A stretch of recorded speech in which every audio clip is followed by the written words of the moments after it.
और श्री सालासर बालाजी, जिनको प्रकट किया श्री मोहनदास जी ने। मोहनदास जी विरक्त संत थे और मोहनदास जी का गुरुस्थान रेवासा पीठ ही था। उसी रेवासा धाम के वो शिष्य थे। उनकी बहन रेवासा के बगल में लूण नामक गांव है, वहाँ के निवासी थे। उनकी बहन विवाही थी सालासर में, और माता पिता भी भगवत धाम सिधार गए थे।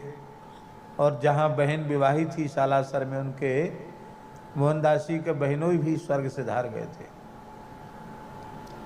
अब अकेली बेचारी बहन थी और बहन के 2 पुत्र थे। बहुत भारी विपन्नता थी, कैसे बालकों का भरण पोषण हो, इसकी बड़ी चिंता थी।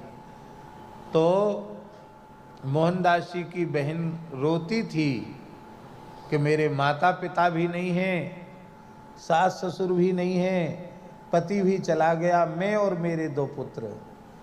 हे प्रभु, ये कहीं भूख से मर न जाएं, क्या करूं मैं, अकेली स्त्री क्या करूं।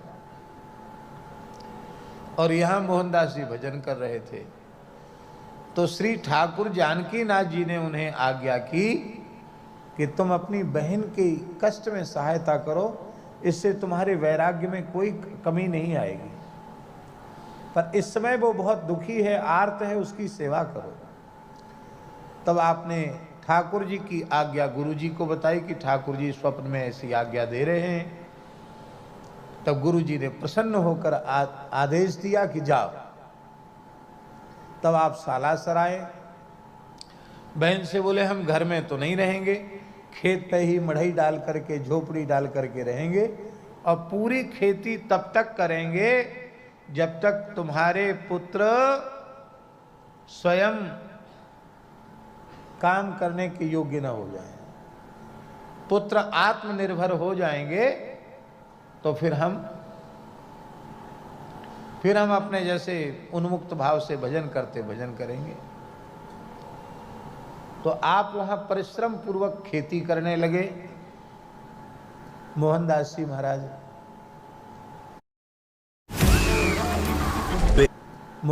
जी महाराज सारी सेवा करते और नाम जप करते, कीर्तन करते, नाम जप करते। नाम जपते जपते वो करने लगे सेवा। और राम नाम रसिया तो हनुमान जी है ही हैं। हनुमान जी बार बार उनको झलक दिखाने लग गए। हनुमान जी से मित्रता हो गई। हनुमान जी खेत में काम भी उनके साथ कराने लग गए, और हनुमान जी से कभी कभी कुश्ती लड़ने लग जाते। तो खेत पर उठापटक होने लग जाती। छोटे छोटे भांजे वहाँ खेलते। वो अपनी माँ से कहते कि मामा जी तो पता नहीं काम करते करते बार बार गिरते पड़ते, गिरने लग जाते, फिर उठ के खड़े हो जाते, फिर गिर जाते। अब उनको हनुमान जी तो दिखाई नहीं पड़ते थे, मामा जी गिरते पड़ते दिखाई पड़ते थे। बहन यही समझती बेचारा अब साधु है, बहुत काम करता है, गर्मी दिमाग में चढ़ गई है, इसलिए ऐसा होता है। बोले तुम ठीक तो हो? बोले बिल्कुल ठीक हैं। इसी बीच में हनुमान जी की एक प्रतिमा कोई राजा के यहाँ प्रकट हुई थी। वो जा रही थी दूसरे क्षेत्र में बैलगाड़ी से, और वहीं जाकर बैलगाड़ी रुक गई जहाँ आज सालासर बालाजी हैं। और हनुमान जी ने कहा इसी विग्रह में हम विराजमान रहेंगे, और अब तुम हमारी सेवा करो। और फिर अब तुम्हारे बहन और तुम्हारी बहन के जो पुत्र हैं उनके वंशजों पर धन की कमी नहीं रह जाएगी। आप सेवा करने लगे, और आपने हनुमान जी की आज्ञा से अपने भांजों को पुजारी बनाया। और हनुमान जी की पूजा बाल ब्रह्मचारी ही करेगा। कौन करेगा हनुमान जी की पूजा? तब हनुमान जी ने आज्ञा दी, आपने अपना जो वस्त्र धारण करते थे उस वस्त्र को आसन में लपेट के रख दिया। आज भी उसी वस्त्र में लपटे हुए आसन पर बैठकर पुजारी पूजा करते हैं। उसमें भाव होता है कि अब वह व्यक्ति व्यक्ति नहीं, मोहनदास जी का स्वरूप हो गया। और जिसकी पूजा आती है वो घर से आ जाता है, मंदिर में स्नान करके अपरस में हो जाता है, किसी का स्पर्श पुजारी नहीं करता। फिर जब तक उसकी पूजा का अवसर है तब तक वो घर नहीं जाता, किसी भी मनुष्य मात्र से स्पर्श नहीं करता, पूर्ण ब्रह्मचर्य का पालन करता है।